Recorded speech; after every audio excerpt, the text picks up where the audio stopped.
welcome to Everything Teams Phone Live.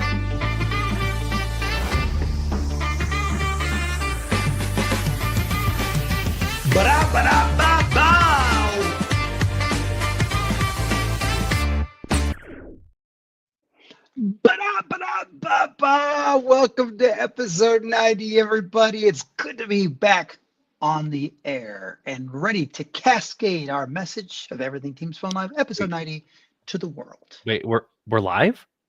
I think we are. We are I live. think we are. Again. I joke because it's been a minute since we've been on the show, Rick. Been busy schedules, lots of traveling. Bailey, married now. Crazy. Congratulations, by the way. I think we said that on the last episode. But it's good to be back with Bailey and Rick. We wished her good luck on the way to getting married. And so now she's back and she's married. So seems like all went to plan. Yeah. It's good to be back and it's good to be married. That sounds very convincing. Rick, we'll ask her later. We'll ask her a couple of episodes more. Rick wasn't laughing at the comment, Bailey. Rick was laughing like, if only you knew. I need to go back and watch that other podcast, see what you guys do. You just never know. I love it. That's awesome. I do have to say this. And it's shameful. Bailey, we did miss you because there was this period where I'm like, okay, I got content. Let's go do a podcast. We tried one. Rick and I did it. It went okay, but we definitely were like, okay, what do we click? What do we do? And then I had this idea for a podcast where just Mark Vale and I were going to do a very technical deep dive, and Rick was traveling or whatever he was doing. And I'm like, I don't even know how to start a show. I don't know how to schedule one. I've never done that. I've always let other people do that for me. It sounds very queen of me to say that, but yeah, so I couldn't do a episode with Mark Vale because we're like, well, we don't know how to do a podcast. Here we are. I host a podcast. I don't know how to do one. And I'm here to help. First problem to Hollywood stars, isn't it? That's right. You know, it's the pop. We had this whole paparazzi thing, Mark, at ComsV Next, which is a great segue, by the way, into why we're doing the show today with Mr. MVP, Microsoft MVP himself, Mark Vale. Mark, welcome to our show. I see you've got your trusty headset with the cable. You don't want to miss a single word. No, I am 100% camera ready. The truth is, Rick, he told me in the green room, that's not actually a cable to his headset. That's like the chain keeping him to the desk so that he can't just be like, you know what, I'm done with this. I'm going to get dinner now. So. I thought the Neuralink that he had plugged in was a bit more sophisticated than the orange cable coming down to the box hooked to his belt. What you mean? There it is. Mark, welcome to the show, Mark. We're gonna have Bailey do some cleanup here, some internal sort of stuff, housekeeping stuff for the show. But Mark, welcome to the show. Glad to have you on. We've got a big thing coming up here, Mark, that we're going to talk about. Yeah. Yeah, cool. Might be a little rusty, guys. It's been a few weeks, but this podcast and episode is still sponsored by Momentum, where we help businesses thrive using Microsoft Teams. Hello. All right. Let's go. Thanks, Bailey. All right, Mark. We got ComsVerse coming up. What is ComsVerse, Mark? Like, we know what it is. I'm super excited about it because, well, I get to go see you. But what is ComsVerse and how did it come about? Actually, that's pretty interesting because we tell the ComsV Next story a lot because we've done it 3 years now. This is our second year going to ComsVerse. Tell us a little bit about what ComsVerse is.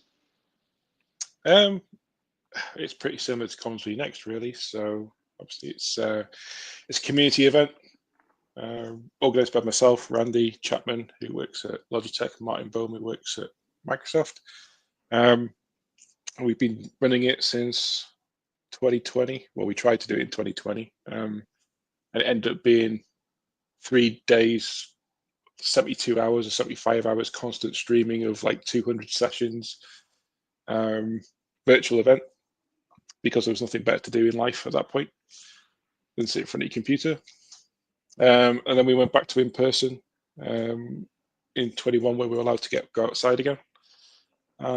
It's built on community in the Microsoft world. So we have experts from all over the world, Europe, UK, US, Canada as well, come over to share their knowledge, speak, along with exhibitors like Momentum and 50 others.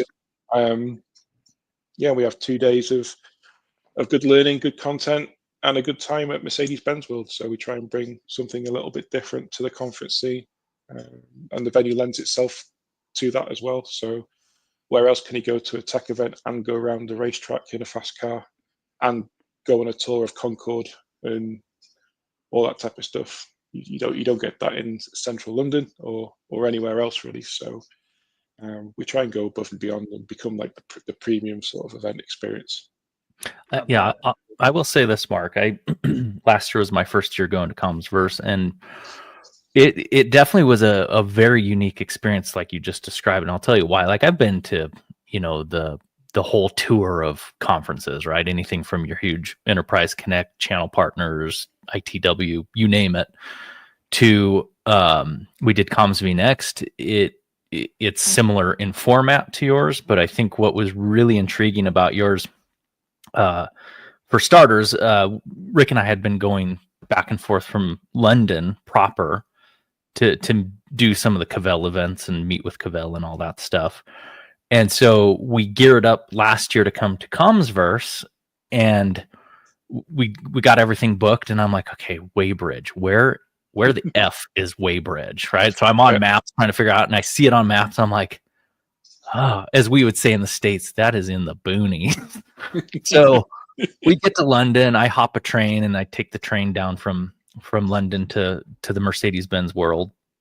And along the way, I'm watching like more and more countryside showing up. I'm like, am I on the right train? Like, this doesn't seem right for everything I've heard about Mercedes-Benz World. And finally I get there, and it is a really unique setup, because it's kind of out in the, I'm going to say the middle of nowhere. It's not really the middle of nowhere, but it's kind of out in a very rural area, and there's really nothing around. And all of a sudden you're just on this, big property complex where there's this hotel, there's a drifting track, there's a racetrack, and then there's the showroom, the Mercedes-Benz World showroom with the cars.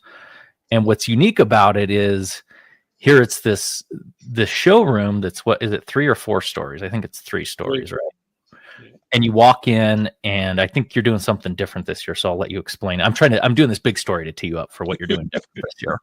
But you walk in, and there's all these different things going on as Mercedes-Benz World. So there's other people milling around, renting cars and going out to the drift tracks and the race tracks. All the while, Commsverse is kicking off on the floors above. And I just thought that was a really unique experience, that there's people milling around doing business as usual in this really unique environment. But then here you go, you got this really niche event going on that's attracting, 700 plus people. And I think this year, if my memory corrects me, or reminds me correctly, you're doing something a little different at the venue this year. True or false? Am I? I do. No, I'm joking. Don't make me nervous. I don't even know this. This is this is all new for me too. What's new? If you've been to the venue before, it's split into 2 parts. You have a west and east side, a big atrium in the middle, and traditionally we've only had the exhibition hall to the east side of the building. This year we've got the entire floor. So on the other side of the floor where the F1 cars used to be, they're getting moved upstairs, and we're having that floor as an extended exhibition area. And we've got three sponsors: Audio Codes, Shaw, and Jabra, who are coming with very large stands with custom builds and temporary meeting rooms, and installing MTRs into their natural environment and going to give demos from there. So that'd be pretty cool for anyone who's interested in the meeting room experience to see and demo the kit in an actual environment that it's designed to be in, rather than just seeing a ceiling tile on a table and the salesperson just trying to explain its value, they can actually see and demonstrate it. So that'd be pretty cool, and something unique that some of our attendees wouldn't really get anywhere else to sit, other than going to their Centre of Excellence demo centres in London and what have you. So that'd be cool. We've got additional sponsorship this year in terms of the lower levels. So we've never had a bronze category before, so now we have. And that's really aimed at kind of the startup businesses who want to get into the Teams and Microsoft world. So it's like an all-inclusive package, small space, graphics, etc. So that's attracting a few latecomers at the moment. So it's good to see the floor diversify a little bit, as well as having people like Momentum back on multi-year sign-ups. We also need to encourage the new kids on the block to come out and show their stuff as well. So we have a diverse range of exhibitors. We have lots of content now.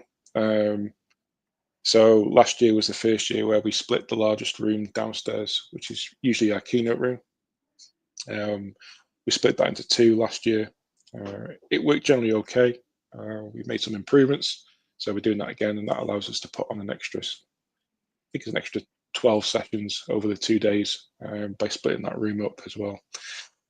Well, everything else, obviously, we're known for food, and we're known for sending people around in hot laps in cars outside, swag and all the goodies that people get. So that's all coming back. So yeah, it should be a good gig, really. We're up to about 500 now, so still with 3 weeks to go. So we should be at least as busy as we were last year, and hopefully the weather's continues to be good. That's pretty awesome lineup. It's interesting, Mark. I think about you, and I get the privilege to work with you day in and day out, and I consider you an expert in customer experience, right? Whether it's a web portal or an engagement of some sort, and this is no different. It's interesting to see how the show kind of evolves and tweaks get made, and it's all for the benefit of the user, right? Or the visiting client. I mean, the racetrack, like Brandon said, it's such a unique experience. It's so different than any trade show ever, right? The hotels on site, although I will say last year, being my first year, I stayed in Cobham, which was, I don't know, 5 minutes away, 10 minutes away. So I stayed in Cobham, which is a cute little town, right? And at some cool historic sort of, what do you call them? Like some sort of a house. I forget what the kind of house they call it. Anyway, 12 rooms or something like that. Anyway, it's kind of cool. Mansion. His mansion. And so it's interesting to see how you make these slight changes, and some of them big changes, right? To really improve that sort of that engagement, right? It's to really kind of support the user, to drive sort of the learning experience, to drive the enjoyment experience, to the convenience of where to stay. Like there's so many things that you've thought about in making the experience, and I'll say you and your team, right? That to making the experience really a nice experience so that everyone can come and just learn, right? Be engulfed in learning. So it's pretty awesome to see. I mean, we try our best. If we don't do that, then we're just another run-of-the-mill conference, and there's already many to choose from. So we try and go the extra mile and give people a reason to come. And I think people, they come to see friends. They come for the experience as well as like the content and the exhibitors. They're gonna see the content potentially at 2-3 other conferences this year if they're attending similar ones. So they've got to have a reason for coming, and we try and make it to feel like they're special, right? Because without you guys, without the attendees spending money, and that's the other thing as well. I know it's in the US, it's kind of commonplace for events to charge an entrance fee, but in the UK, it's kind of a new thing and not the done thing. So when you've got competing similar events that are offering free tickets and you're asking for money, you've got to go that extra mile, right? You've got to make sure that they're getting their value for money and they feel that they're getting that too. So we try and do it for them and put us last, right? So we don't make any money out of it. So every year I end up having to spend more than I take in. So I need to stop myself this year. Well, if what puts you over budget, it's the hamburgers with the team's logo stamped right, right on the Yeah, button. I own that branding iron. So, but yeah, that's well. When I went the first year we did it, they did it with the Mercedes logo on, and I'm like, hang on a minute, it's my event. I'm paying for the food. I want my logo on these burger buns. So I got the branding iron and said, do that next year, and they've done it every year since. That's an interesting sponsor idea, actually. Sponsor that out and charge a large amount of money for it. Yeah. That is a good branding. How much you want to spend? Right there. Yeah. Yeah. I'm not the money guy. $17. That's all that's in the budget. $1,100,000,000. You know what's interesting is that everyone's gonna race to get your whatever it is. Like, oh, here we go. It's like that's a good Brandon. That user experience sort of win right there. I'm gonna chalk up to you, buddy. Yeah, I'll try to take the credit. I think I don't know if we were on a podcast with Mark some time ago, or if it was just us on an internal call, but I also remember we're talking about how cool would it be if you could, it would be probably not practical. How cool would it be to sell a sponsorship where you wrap a Mercedes car that sits in the showroom floor? Like that'd be pretty sweet, but probably not practical. So I've been asked that question a couple of times. The first time I asked it, they were open to the idea of it, but the management changed. So the second time I asked the question, they're now not okay with it. But they're okay as long as we buy the car outright or supply a Mercedes. Of course. And wrap it ourselves and take it away after the event, and it's not on public show. So it has to be in one of the rooms or the exhibition space. And I'm like, right, okay, so I've got to pay what, 20 grand for a Mercedes plus what's a wrap? Another 10 grand. No one's going to spend £30,000 on wrapping a car. No. Could you do the whole like insurance thing? Like the hole-in-one golf tournaments, right? It's like here's a car, it sits out by the hole. If someone has some sort of crazy sort of luck, it's like that's the hole-in-one. Spontaneously combust outside, so you can claim on the insurance. There you go. Insurance is going to pay for it. See that? No one has to buy anything. The insurance will pay for it. You just pay the insurance company like $5 grand. Yeah, I don't want to go to court though. I'll tell you what though, it is as a Mercedes fan, I will say former Mercedes fan. No reason that I'm former except for the fact that I've got a different brand vehicle now and a different brand. But I had at one point in my life I had two Mercedes, both AMGs, and so I was when I first went to this AMG world, I was just like, this is amazing. Like, wow, this is amazing. And last year, I went to the Formula One just after the Mercedes-Benz thing. So I was, or either after or before. I can't remember if I went to. It was after. So it was so awesome to go kind of take in the Formula One stuff, right? And then think about all the history of the Formula One cars, the Mercedes Formula One that are sitting right there in the showroom, right? So it's so cool to be part of that. Goes hand in hand, right? So Mercedes F1, cutting edge of motorsport, Comsverse, cutting edge of what's happening in teams, right? So it goes hand in hand. So I think it plays into our kind of target customer, as it were. Like they're a technical person, come to a technical venue. They're going to be interested in the engineering and stuff like that. And let's not forget the museum behind Mercedes as well. So where else can you go and actually walk onto Concorde and sit in the chairs and go to the cockpit and all the other historical cars and planes that are there. And Brooklands itself is a historical racetrack, right? So the Brooklands racetrack goes back almost 100 years, where it's like the Nürburgring of the UK, right? So when cars were getting tested, that's where they got tested. So a few high-speed runs that were done on there. Some famous F1 drivers. I think Sterling Moss was one of them that went round. So a lot of history there, not just modern day history either. Man, that's cool. I'm looking forward to it. I was going to say, who knows? Maybe if you attend Comsverse, you'll be lucky enough to stumble on some famous person that happens to be visiting at the same time. Not saying you, Rick. I'm not talking about you. I'm talking about I, real famous person. I'm like going like, who is it? Like, who's coming? Like, what is Mark I don't got know. going on? I don't know. Maybe Um, maybe we've got something lined up. I don't know. I will tell you though, it's a very welcoming sort of community. If you're granted a speakership, by the way, it's quite daunting for those of you that haven't submitted their speaker sessions yet. Yes. It's quite daunting. What session are you doing, Rick? I'm doing the momentum session, the momentum sponsored session, Mark. Oh, what's that about? That's the title. Momentum Sponsored Session. It's about this. Rick, The you're turning Microsoft, red. it's about the Microsoft Teams ecosystem.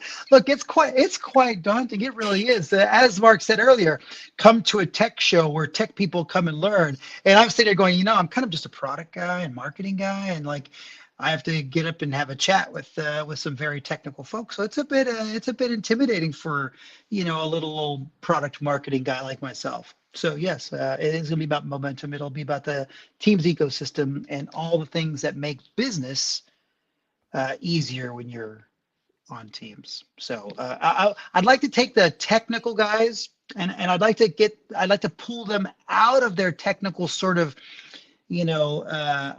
lane and go, listen, this is why it's good for business. Businesses can achieve this when they have this.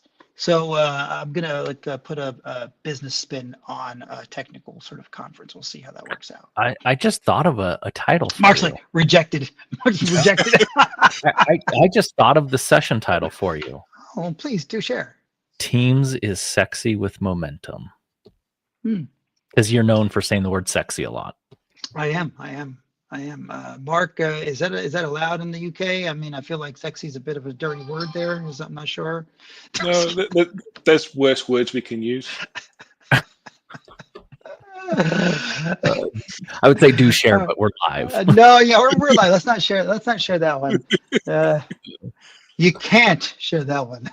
So I'm going to ask you, Mark, I'm going to ask you the same question I asked, I believe it was Josh and Adam when we had them on our show for Comes Be Next.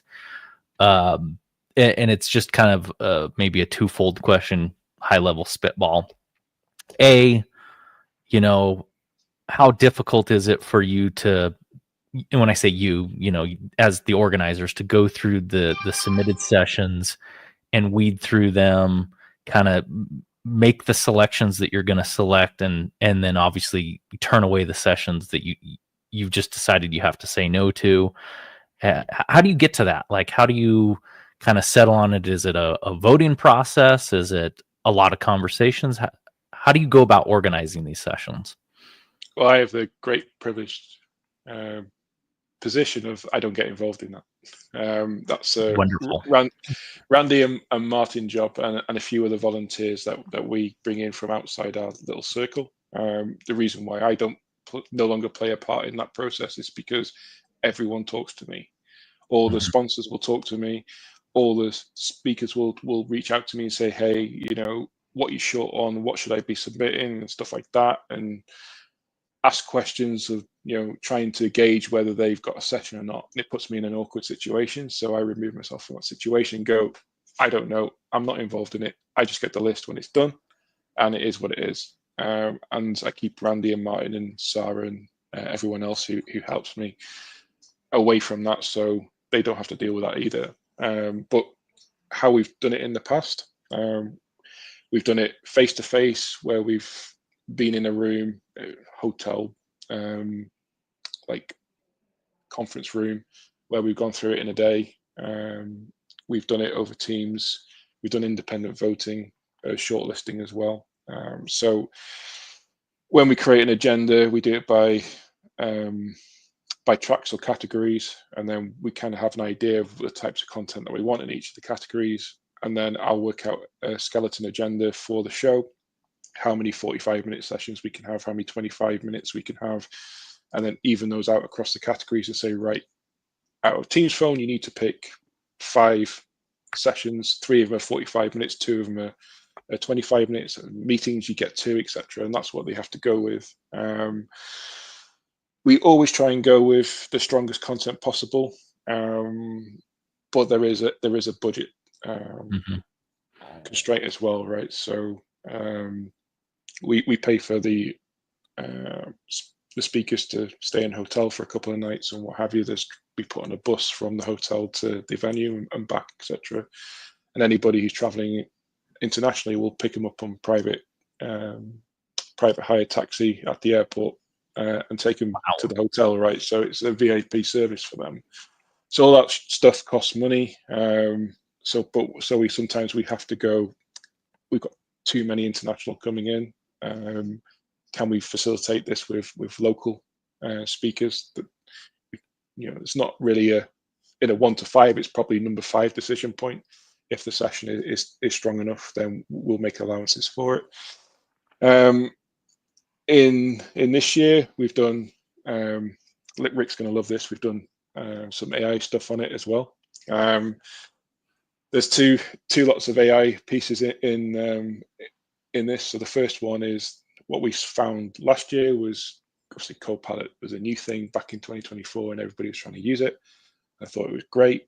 So they were submitting content which was just curated from a Copilot prompt.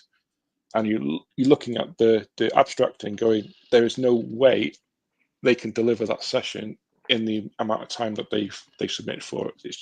It's putting them in a difficult spot. It's false representation to attendees. They're going to go to a session expecting to learn X, Y, and Z, but going to come out with maybe X if they're lucky. And it's going to look bad on us as well for selecting that. So we have content detection for AI submitted content now. And we don't use that as a decision point. We get a percentage. We think, AI thinks that 85% was AI generated. All we're really looking for at that point is someone's done it and they've proofread it and gone, I'm okay with that and made some changes and what have you. The next one is that all the requirements in terms of the tracks and content that we're looking for, I feed that into a prompt, give them the submissions and say, tell me, rank all these sessions in order of top to bottom and give me a recommendation of your 5. And then I get an output of Excel saying, this is based on your criteria, this is what you should look at. But then I keep that to one side and let Randy, Martin, Sarah, etc. do the whole thing manually, and they come back with their recommendations. Then we stare and compare, and AI is not always right, but it's a good start point. So it's kind of complex. Obviously, there are not gonna lie, there are certain speakers that we just have to say yes to because it's kind of they are there from the community. But there's only like 2 or 3.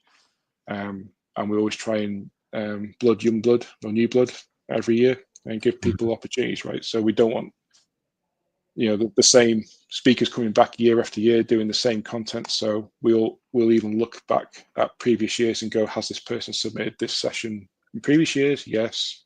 They got a session last year, they're not getting this same session again this year. The topic hasn't moved on fundamentally from last year, so sorry, but come back with fresh content. Well, I'm just going to say this, Mark, for our listener, that obviously they're hearing how much thought and effort goes into setting these sessions up. And I've never been involved in the back end of that. I've had the privilege this year of doing my own session at CommsV Next and have the privilege of doing one at Commsverse. And as you know, since you were very strategic in the CommsV Next session with me, I think I'm going to need a year off after I do 2 sessions because if you truly put in, your best effort, I can't even imagine what it takes to put a show together when I just look at one session and go, this is exhausting. That's what I was just thinking. I was like, how much of this thing that eats up your life? Like, holy smokes. Is it like 3 months and then like as 2 months in and 1 month in, it's like the scale's got to tip massive in terms of like what it takes to go deliver this. Yeah. How does my year look? So as soon as Commsverse is over, I won't look at it for a month. It's done. All the stuff is back in the lockup. The door's shut, and I don't want to talk about it. And then you start to. Randy and Martin will always say this to anyone who asks them. After the show, we sit down for a meal and a beer and what have you, and I go, we're never doing this again. Today, this year is last year.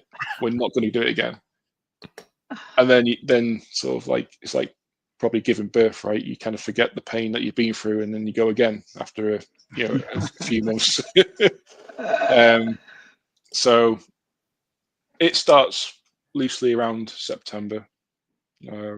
Get some early sponsors in, some money through the door, so I can put a deposit on the venue, etc., and do the dates, get the dates reserved, and then it goes a little bit quiet from October to Christmas.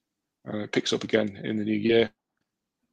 Now it's kind of like another full-time job on top of a full-time job on top of other things. So it's the business end. It's days are long. Not a lot of sleep. Rick, what I think I'm hearing Mark say is, starting in the next week or so through the month of June, you're not going to get to hear from him. No, he's out. He's out. Mark, what do you think about this? Mark. Yeah. No. Yeah, it's a great idea, Rick. Do it. It's a great idea, Rick. Do it. Let's jump out and repeat. Yeah. I was just thinking, it's a great idea. Auto response. Great idea, Rick. I was just thinking about, Brandon, I think you and I are potentially doing something a little bit before Commsverse, and I thought we wanted to shoot an invite out to Mark to join us, and we're like, he won't join. No. There's no way he's going to go anywhere on the Tuesday before Commsverse. The day, it's like I was like, there's no way he's going. So we didn't even bother. Like, we didn't even bother. But you were the first thing we talked about when we were headed to this. So we're going to shoot, what's it called, Brandon? It's a big thing about horsies. It's about some names. About horsies. It's a rocking horse menu. The Royal Ascot, or the Royal Ascot on Tuesday. It's like Queen Anne's or Queen something's day on Tuesday. I hope you got your top hat and tails. I actually do have top hat and tails. Even a little stick, one of those little canes to walk with. So my God. Yeah. Rick is the one that's prepared, Mark. I'm the one sitting there going, I'm a Denver guy. I'm jeans and a t-shirt. Like, I think I'm going to have to rent something because I won't be let in. There's a dress code. Not let me in. Yeah, I looked at the dress code. It's like going to one of the derbies. It's like a very highfalutin event. It's all right, Rick. You can just call Brandon your chauffeur or something like that. Right. He's my luggage boy. He's got to carry all my he's got to carry the stuff in. I was even like the one thing that I saw in the dress code, by the way, not to divert anything, but it was like long socks that cover your ankles. I'm like, because now what I wear anymore is like the short socks, right? It's like you wear the no see-shot socks. But you see, over here, long socks. Yeah, over here now, if you wear the trainer socks, which are the low ones, you're automatically a millennial. That's old now. The new kids are all like proper white sports Snickers. Socks. Yeah. Okay. That's how you tell the difference now over here. So long socks is trendy. Long socks are trendy. And we know Rick wants to hop on that trend wagon, and like. But on the note of the day before, right? That's not what people don't get to see that, right? So when the doors open on the first day of the event, everything is as it should be, and it looks like we're all planned and had an easy ride, right? But it's nowhere near that. The first year we tried to do the event build in a day, and we ended up missing our own party. I think we finished at like 10 at night, and turned up for the last 15 minutes, and that was horrendous. So now we do a 2-day build on the Monday and Tuesday, so it's less stressful. So it's more laid back now, and obviously experience helps a lot as well, because you kind of know what you're doing, and the venue, you know what needs to happen. So it's getting easier, but it still takes a lot of effort. How do you think this year is going to compare to previous years? I think every year you assume it's just going to get better and better and better, but you've got to have some sort of a gut reaction internally going like, man, this is kick ass, or how do you think this one's going to fare? I think it'll be good. I think it depends how the next 3 weeks goes to see whether we're at the same level. I think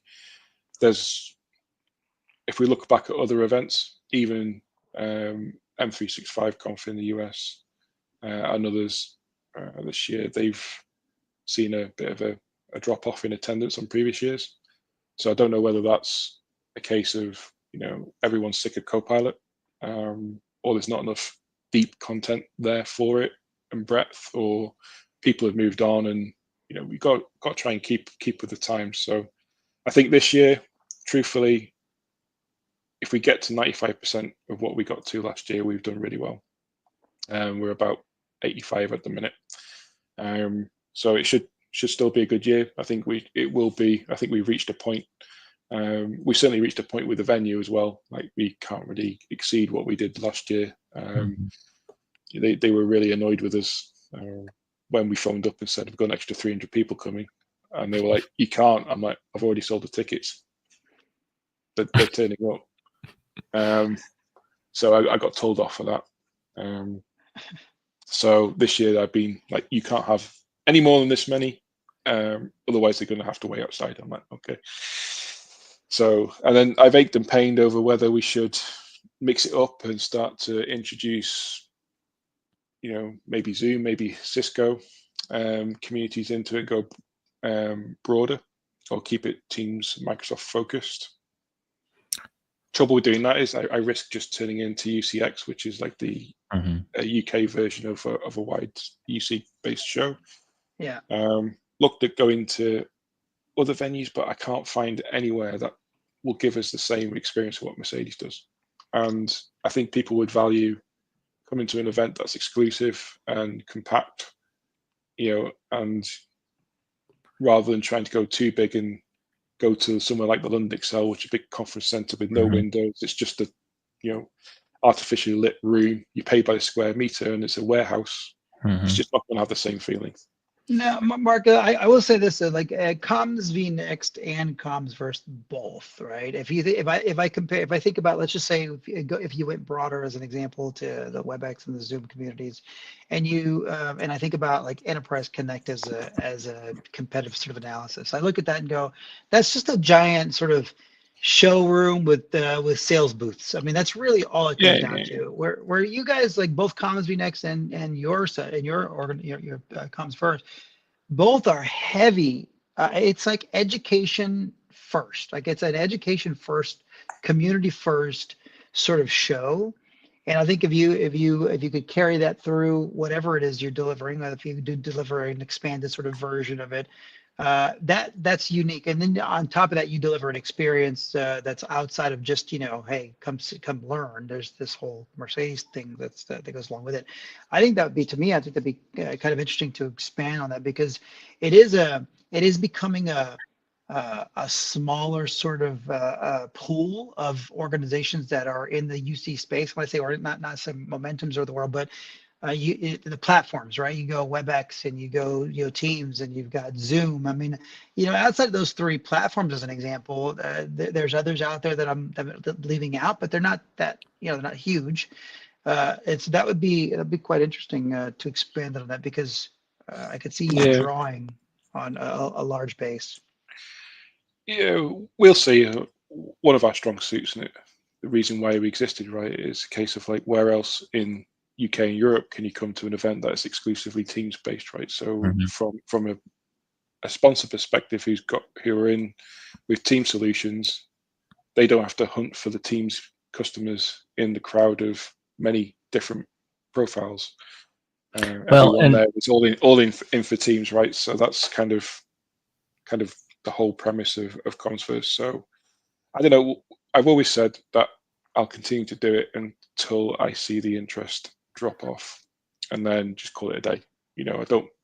It's not a business thing for me. It's just a part-time hobby come full-time hobby right now. So we'll do it for as long as the community wants us to do it. But every dog has its day, right? So who knows when that's going to be. Well, I'm just going to say this, Mark. The thing I appreciate about Commsverse and the experience around it, it's like nothing I've ever been to. Not just because of the venue. Like, I've been to Zoomtopia, and I'm not bashing these things. I've been to when Ribbon did their Ribbon Connect or whatever they called it. So I've been to vendor specific, their big expo events. I say expo, their events. I've been to the channel partners. I've been to Enterprise Connect, ITW, and there's something really different about Commsverse that I guess this is my personal opinion speaking. I've walked into the Ribbon Connects and the Zoomtopias of the day as representing an entity, and when I walk in as an attendee, I can almost sense the competitive spirit in the room of, there's my competitor, I'm going to make sure I'm better than him, kind of this attitude of you know we're competitors, and while we know each other, maybe we're not friends. That kind of culture, on top of the vendor, watching the vendor have their preferences with who's in the room, right? Who spends the most money, who's doing what. And then the bigger events, Enterprise Connect and Channel Partners, it's kind of that same spirit, but it's more on the vendor side, where it just becomes this speed dating. Like, I'm going to lock you down and I'm going to try to sell you something. And you just sit there and you like, I don't even hear what they're saying to me. Yeah. Because I'm not interested. Anyone who comes to want to sponsor Commsverse, we have people who really get it. We'll have people who will approach us as a commercial event, and I go, if you're coming here to spread your feathers and show your colours, and you want to come out with £1 million deals, then we're not the end of the event for you. And if you want to come to make friends and be noticed and build relationships, then we're the event for you. And that's what try and slip it back. Yeah, that's what I love about Commsverse is, you walk into the room and you don't get that sense of, oh, there's my competitor. You get that sense of, oh, there's, I'll make up the name. There's Bob. He maybe works at your competitor, but you recognize him on a first name basis. And as the event goes on, whether you're talking to vendors aren't at your throat trying to get your business and sell you things. And what I love about at the end of each day, watching what happens with the event, whether it's Commsverse or Commsv Next, watching everybody, maybe it starts with, hey, Mark, let's go grab a beer. And all of a sudden it's morphing into, vendor A, B, and C are joining us. Next thing you know, there's 50 people crowded around the bar, just laughing and having a good time. And that's the sense of community. There's none of this atmosphere of bad blood or pressure or, like I'm going to show you up type attitude. It's just super chill. We always say to people, like, you leave your politics at the door, you walk in as equals. Mm-hmm. Interesting you brought up that, because one of my recollections from last year that I was like, oh, this is so cool, was after the show, everybody goes to the whatever the pub, that's not a pub, but is the Mercedes bar, or is the hotel bar, or whatever it is, where you're kind of overlooking the track and all that good stuff. And it's like everybody was at the hotel bar. That's the venue bar you're talking about. The venue bar. And it's like the Peronis were flowing, and it was like, this is just cool, like just kind of hanging out here. It's like you're like, you get to sit here and chat with some really, really smart people, and everyone is just there chatting it up, and it's such a cool sort of friendly environment, and no one is like, let me go talk to that guy, let me go, no one's like got that sort of commission breath, if you will, right? No one's got that. It's just all like hanging out. Our work hats are off now, and we're just mates, and it's just like, let's just hang out. It was super cool. So when you go up there this year, you just need to swipe your JP Morgan card, and then it'll be good. That's okay. Let's leave that one. I'll leave the card out, or in the pocket. But that's what's so cool about it, and like, following people, that wraps up, and next thing you know, everyone's in the hotel. They walk across the parking lot to the hotel, and they just move the event. The event just moves, right? And now it's on your own dime, but people are carrying on because they want to have, they want that sense of community. They want to catch up with their friends, and it's a great opportunity to see people you don't get to see on a regular basis. And even though the venue is not quite out in the sticks, it is only 25. I know. I was being dramatic, Mark. Well, wait, isn't it Gatwick? Isn't it by Gatwick? It's like really close to Gatwick, isn't it? It's like 25 minutes from Heathrow on a good From day. Heathrow. Yeah, I was being a little dramatic. Yeah, but you're right. There is, the venue helps with all that as well, the location, because once you're there, right? You've got nowhere else to go. If you You want to go to go into Cobham. the city, You could go to Cobham. if you want to go to the city, it's a 25, 30-minute train journey. You're not going to do that. You're going to stay local. And that also helps the attendance as well. So when you go to events in London and what have you, got the temptation of the city, and people will just disappear. You'll never get them back. I don't know what you're talking about, Mark. No idea. They might not even turn up, or they might turn up for the last 5 minutes. I don't even know what you're talking about. Brandon doesn't know what you're talking about there, Mark. I can refresh his memory. It is really weird. It's weird that someone would ever do that. Crazy. Yeah.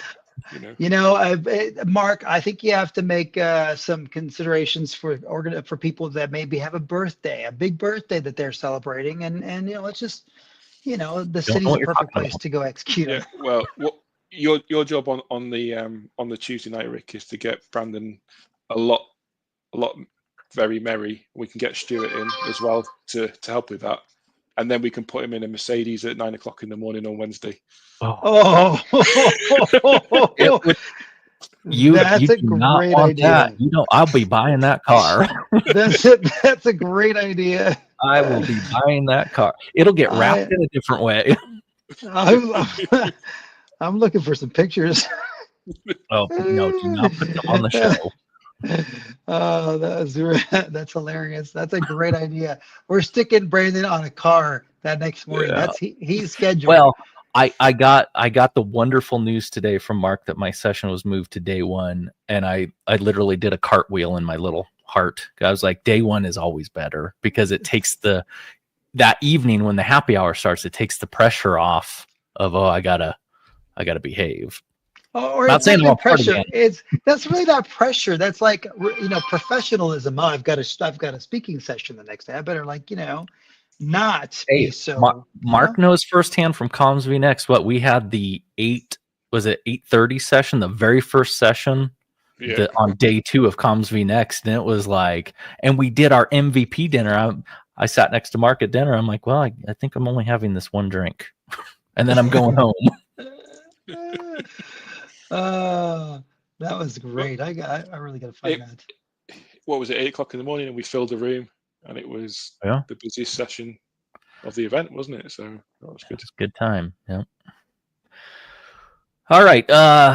We are coming up to the top of the hour. Mark, one last question. Are there any, and it's okay if you say I'm not, it's not on the top of your mind, but are there any specific topics around, sessions around specific topics that you want to call out, like for people that are listening that maybe are like, I don't know if I want to go to Commsverse? Are there topics that you find interesting that may be worth someone's time? And not asking you to call names or titles out, just, something that helps people understand, like, oh, this is the kind of the vibe of the show. Yeah, I don't really have been put on the spot. Any sort of standout sessions. They're all very, very good in their own right.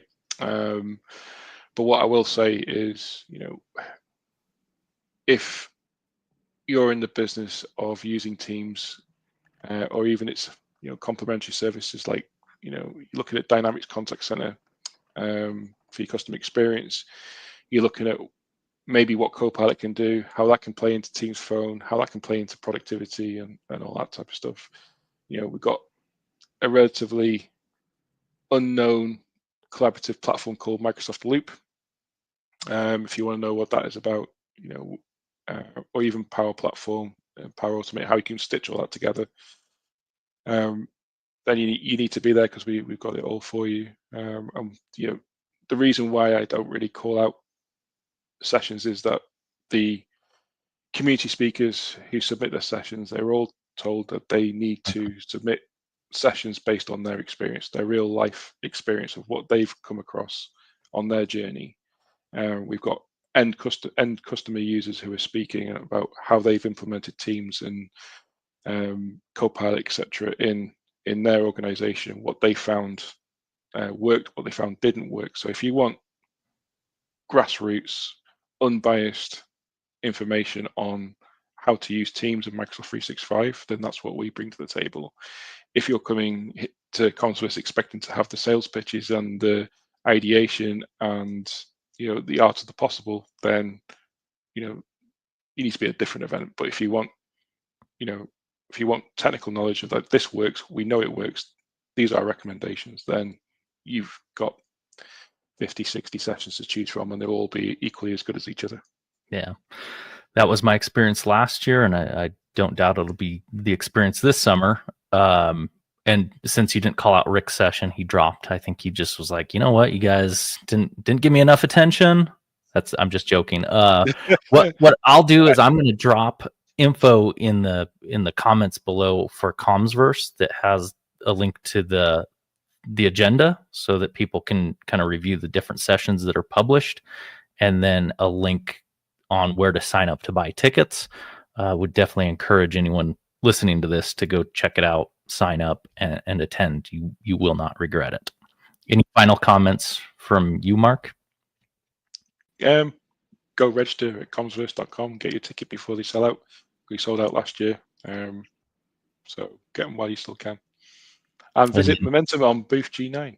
Yeah, apparently we're booth G9 at Mercedes-Benz World. Rick, welcome back to the show. I was trying to get Rick to sign up to G12 stand, because I thought that was quite ironic.